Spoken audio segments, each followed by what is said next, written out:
Magandang araw po sa inyo lahat.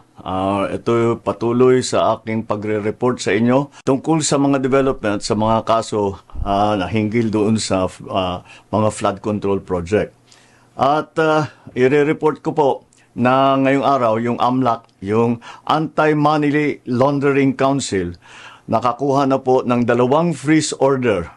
This brings the total amount of assets frozen to about 12 billion pesos. Kasama po dito ang mga air asset ni Saldico, ang value mga 4 billion. At bukod pa ron, meron po tayong nakuhang 3,566 na bank account, 198 insurance policies, 247 motor vehicles, 178 real properties, 16 na e-wallet account, at saka air asset na frozen na. Umpisa lang po ito. Mas marami pong asset ay mafo-frozen para maibalik ang pera ng tao sa kanila.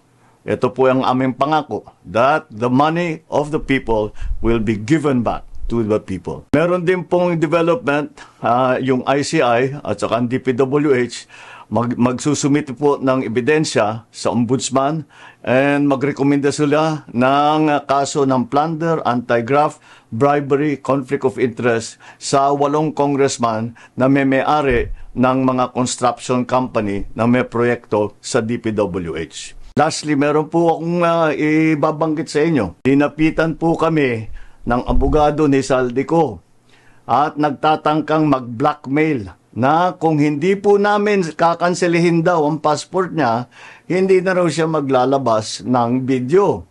I do not negotiate with criminals. Kahit maglabas ka na ng video ng lahat ng kasinungalingan mo na pag-destabilize sa gobyerno, gusto kong malaman mo, Saldi, makakansela pa rin ang passport mo. Hindi ka na makakatakas sa hustisya.